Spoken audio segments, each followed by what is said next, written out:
Hello दोस्तों, नमस्कार। आज है 15 जुलाई और हम 15 जुलाई से बनने वाले करंट अफेयर की क्वेश्चनों पर डिस्कस करने वाले हैं।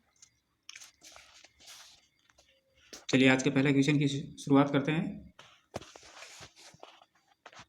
पहला क्वेश्चन है आज का कि हाल ही में स्वच्छता सर्वेक्षण 2024 में पहला स्थान किस शहर को दिया गया है।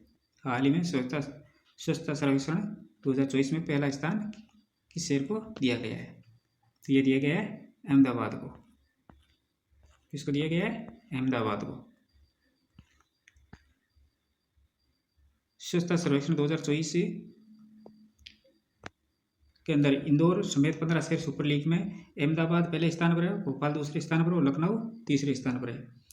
स्वच्छता सर्वेक्षण 2025 में इंदौर, सूरत और नई मुंबई जैसे 15 शहरों को स्वच्छता सुपर लीग में रखा गया है और इसमें 2 साल पहले टॉप 3 में रहे शहर शामिल होते हैं और ये अब अवधि जो पहले 2 साल थी अब इसको 3 साल कर दिया गया है। और नई दिल्ली में राष्ट्रपति श्रीमती द्रौपदी मुर्मू ने 17 जुलाई को स्वच्छ सर्वेक्षण पुरस्कार देगी और इसकी आधिकारिक घोषणा भी वही की जाएगी। नेक्स्ट क्वेश्चन है कि हाल ही में अर्थुनकल पुलिस स्टेशन किस राज्य में स्थित है जो भारत का पहला IAS प्रमाणित स्टेशन बना है। हाल ही में अर्थुनकल पुलिस स्टेशन किस राज्य में स्थित है जो भारत का पहला IAS प्रमाणित स्टेशन बना है। तो ये है केरल के अंदर। कहाँ है? केरल में। ऑप्शन नंबर 3 इसका राइट आंसर हो जाएगा। अर्थुनकल पुलिस स्टेशन केरल राज्य के अंदर स्थित है जो भारत का पहला IAS प्रमाणित पुलिस स्टेशन बना है और यह पुलिस स्टेशन जो अलपुजा जिले में स्थित है को भारतीय मानक ब्यूरो द्वारा ISO 9001-2015 गुणवत्ता प्रबंधन प्रणाली प्रमाण प्राप्त हुआ है और यह प्रमाण प्रणाली कानून और व्यवस्था मंत्रालय व्यवस्था प्रबंधन अपराध में स्टेशन के प्रदर्शन को मान्यता देता है और ये प्रमाण औपचारिक रूप से 11 जुलाई 2025 को प्रदान किया गया है। नेक्स्ट क्वेश्चन है कि हाल ही में ऊर्जा एवं स्वच्छ वायु अनुसंधान केंद्र की रिपोर्ट के अनुसार दिल्ली कौन से नंबर पर है। तो दिल्ली है दूसरे नंबर पर। कौन से नंबर पर है? दूसरे नंबर पर। ऊर्जा एवं स्वच्छ वायु अनुसंधान केंद्र की ओर से साल 2025 के अंदर पहली छमाही में देश भर की एयर क्वालिटी के विश्लेषण को लेकर एक रिपोर्ट पेश की गई और रिपोर्ट के मुताबिक प्रदूषणों के मामले में दिल्ली अभी भी देश के सबसे प्रदूषित शहरों की लिस्ट के अंदर दूसरे नंबर पर है और इस लिस्ट में असम मेघालय बॉर्डर पर स्थित बर्निहाट सबसे प्रदूषित शहरों की लिस्ट में पहले नंबर पर है।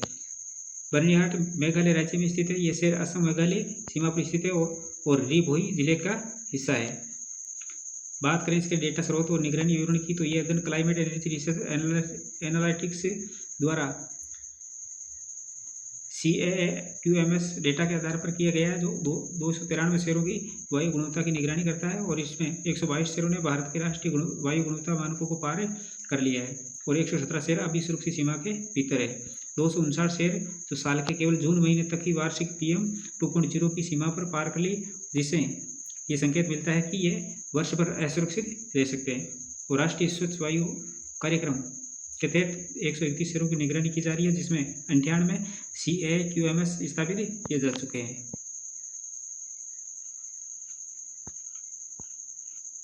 नेक्स्ट क्वेश्चन है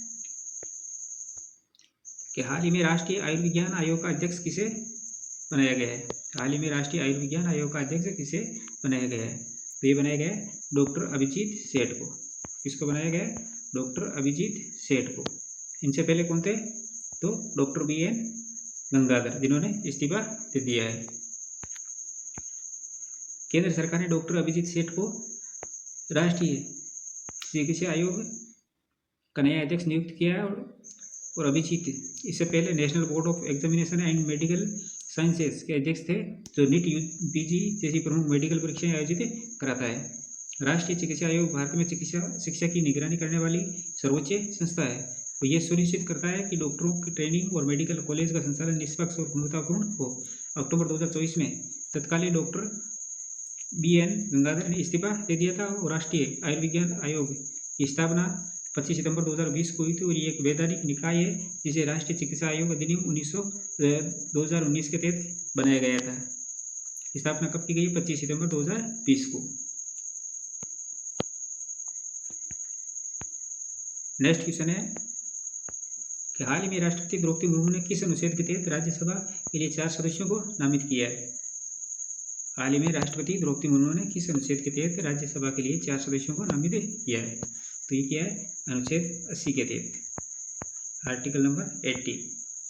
अनुच्छेद 80 के तहत इनको नामित 4 सदस्यों को नामित किया गया है। राष्ट्रपति द्रौपदी मुर्मू ने संविधान के अनुच्छेद 80 के तहत मंत्रिपरिषद की सलाह पर 4 प्रतिष्ठित व्यक्तियों को राज्यसभा यानी संसद के उस सदन में नामित किया और ये कदम कानून, शिक्षा, कूटनीति और सामाजिक सेवा जैसे विविध क्षेत्रों से विशेषज्ञों को संसद में प्रतिनिधित्व देने की दिशा में उठाया गया है। वो जो 4 व्यक्ति हैं जिनको ये नामित किया है, तो पहला नाम है उज्ज्वल निकम। उज्ज्वल निकम एक प्रसिद्ध वकील जो कई हाई प्रोफाइल आपराधिक मामलों में अपनी भूमिका के लिए जाने जाते हैं। सी सदानंद मास्टर एक शिक्षक और एक सामाजिक कार्यकर्ता है जिन्होंने युवाओं के सशक्तिकरण और समाज सेवा के क्षेत्र में अनुकरणीय कार्य किया है। हर्षवर्धन श्रृंगला जो वरिष्ठ राजनयिक और भारत के पूर्व विदेश सचिव जिन्हें भारत की G20 अध्यक्षता के दौरान महत्वपूर्ण भूमिका निभाई थी। डॉक्टर मीनाक्षी जैन एक सम्मानित इतिहासकार और शिक्षाविद है जो शिक्षा, राजनीतिक शास्त्र और साहित्य के क्षेत्र में विशेष ज्ञान रखती है।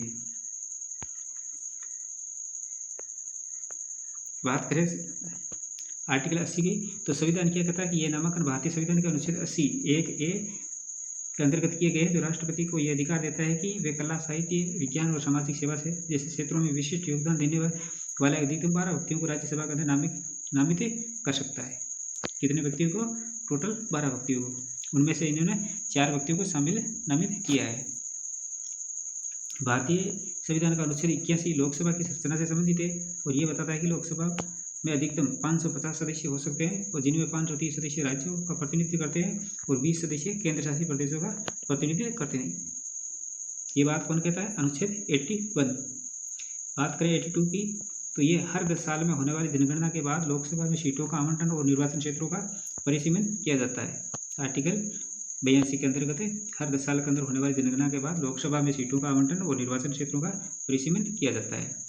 फिर एक अनुच्छेद 83(1) राज्यसभा एक स्थायी सदन है और इसका विघटन नहीं होता है। राज्यसभा के सदस्यों में से लगभग 1/3 सदस्य हर 2 साल में सेवानिवृत्त होते हैं और ये सेवानिवृत्ति संसद द्वारा बनाए गए नियमों के अनुसार होती है। ये बात कौन कहता है? अनुच्छेद 83(1).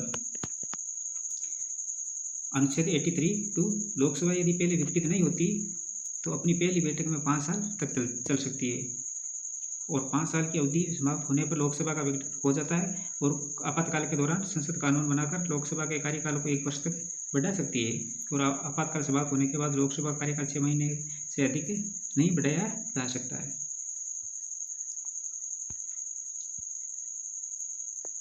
नेक्स्ट क्वेश्चन है कि हाल ही में राष्ट्रपति द्रौपदी मुर्मू ने हरियाणा का नया राज्यपाल किसे नियुक्त किया है? हाल ही में राष्ट्रपति द्रौपदी मुर्मू ने हरियाणा का नया राज्यपाल किसे नियुक्त किया है? तो ये क्या है? प्रोफेसर असीम कुमार घोष को। इसको किया है? प्रोफेसर असीम कुमार घोष को। प्रोफेसर असीम कुमार घोष को हरियाणा का बनाया गया है और पुष्पति अशोक गजपति राजू को गोवा का राज्यपाल नियुक्त किया गया है। केंद्र शासित प्रदेश लद्दाख के जो लेफ्टिनेंट LG पोस्ट से retired brigadier doctor BD Mishra के इस्तीफे के बाद उन्हें यह जगह कविंद्र गुप्ता को नया उपराज्यपाल नियुक्त किया है। यानी तीन राज्यों के अंदर बनाए गए हैं, 2 में राज्यपाल है और 1 में उप राज्यपाल है। तो जम्मू जो लद्दाख है उसके तो उपराज्यपाल बनाए गए हैं कविंद्र गुप्ता को। इसको बनाया गया है कविंद्र गुप्ता को। वो हरियाणा के प्रोफेसर असीम कुमार घोष और पुष्पति अशोक गजपति राजू को गोवा का राज्यपाल नियुक्त किया गया है। कविंद्र गुप्ता जम्मू कश्मीर के एक सीनियर भाजपा नेता और महबूबा मुफ्ती के मुख्यमंत्री रहते हुए राज्य के उप मुख्यमंत्री के रूप में भी काम कर चुके हैं। वरिष्ठ नेता और पूर्व केंद्रीय उड्डयन मंत्री अशोक गजपति राजू को गोवा के 19वें राज्यपाल श्री PS श्रीधरन पिल्लई की जगह नियुक्त किया गया है। पिल्लई 15 जुलाई को गोवा के राज्यपाल बनाए गए थे और गजपति आंध्र प्रदेश में वित्त योजना, विधायिका और राजस्व मंत्रालय संभाल चुके हैं। नेक्स्ट क्वेश्चन है कि हाल ही में भारतीय वैज्ञानिकों ने किस राज्य में जोग्राफेट्स मेथवी नामक नई तितली की खोज की है। हाल ही में भारतीय वैज्ञानिकों ने किस राज्य में जोग्राफेट्स मेथवी नामक नई तितली की खोज की है। तो ये की है केरल राज्य के अंदर। कहाँ की है? केरल राज्य में। 14 जुलाई 2025 को केरल के पश्चिमी घाट में तितली की एक नई प्रजाति खोजी है और ये केरल के अरलम वन्य जीव अभ्यारण्य में हुई है, जिसे हाल ही में 18 जून 2025 को भारत का पहला समर्पित तितली अभ्यारण्य घोषित किया था। और ये नई प्रजाति जिसका नाम क्या रखा गया है? जिसका नाम है कंजाइन सिल्वर लाइन। कंजाइन सिल्वर लाइन लाइक कैंडी परिवार से संबंधित है और ये तितली पश्चिमी घाट और प्रायद्वीपीय भारत में पाई जाने वाली ब्रोंक्स स्विफ्ट प्रजाति का पहला रिकॉर्ड भी है। बात करें इस अभ्यारण्य की तो ये कन्नूर जिला केरल के पश्चिमी घाट के भीतर है और इसका आकार 55 वर्ग किलोमीटर है और इसका आवास का प्रकार है वो उष्णकटिबंधीय और अर्ध सदाबहार वन है। तितली की प्रजातियों की संख्या 266 प्लस है, जो केरल में तितली विविधता का 80% है अधिक है। दुर्लभ दृश्य सामान्य ऑल्बाट्रॉस, ड्रेनाइट प्रजातियां और कई स्थानिक तितलियां भी है। मौसमी प्रवास तो तितली प्रवास का क्रम दिसंबर और फरवरी के बीच होता है।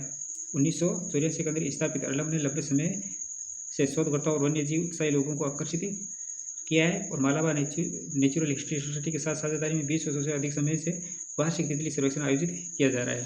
प्रत्येक जनवरी या फरवरी में आयोजित होने वाला ये तितली प्रवास अध्ययन एक प्रमुख शोध और पर्यटक आकर्षण है। नेक्स्ट क्वेश्चन है कि हाल ही में भारत ने किस देश की परम माध्यन के साथ 5 वर्ष का DAP उर्वरक समझौता किया है। तो ये क्या है? सऊदी अरब के साथ। इसके साथ क्या है? सऊदी अरब के साथ। भारत और सऊदी अरब ने उर्वरक की आपूर्ति को बढ़ावा देने के लिए महत्वपूर्ण दीर्घकालिक समझौते पर हस्ताक्षर किए और ये समझौता केंद्रीय मंत्री JP नड्डा की 11 से 13 जुलाई 2025 तक दमाम और याद में हुई 3 दिवसीय यात्रा के दौरान हुई। और इस पहल का उद्देश्य भारत की उर्वरक आवश्यकताओं को सुरक्षित और स्वास्थ्य और औषधि क्षेत्रों को सहयोग को मजबूत करना है। सऊदी अरब के उद्योग और खनिज संसाधन मंत्री बंदर बिन इब्राहिम अल कुरैफ के साथ मिलकर उन्होंने मॉडर्न कंपनी और भारतीय कंपनी IPL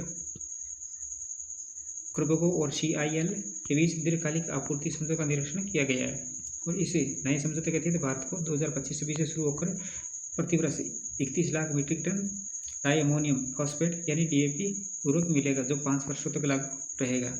और आपसी सहमति से इसे 5 वर्षों के लिए और भी बढ़ाया जा सकता है।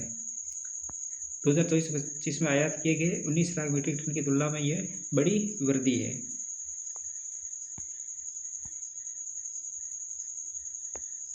प्रीवियसली क्वेश्चन का रिवीजन कर लेते हैं। हाल ही में मराठा सैन्य परिदृश्य को UNESCO world heritage science site के अंदर शामिल किया गया और ये महाराष्ट्र राज्य से संबंधित है। और हाल ही में DRDO और इंडियन एयरफोर्स ने अस्त्र मिसाइल का सफल परीक्षण किया है। भारत में 87वें ग्रैंड मास्टर P हरिकृष्णन बने हैं। वर्षा पांडे को संयुक्त राष्ट्र जनसंख्या पुरस्कार 2025 मिला है। हरेला पर्व उत्तराखंड राज्य से संबंधित है, जो 16 जुलाई को मनाया जाएगा। और हाल ही में अमरनाथ यात्रा की सुरक्षा के लिए ऑपरेशन शिवा चलाया गया है। तो दोस्तों ये थी हमारी आज की क्लास। ऐसे ही महत्वपूर्ण प्रश्नों के साथ कल फिर मिलेंगे। तब तक के लिए धन्यवाद।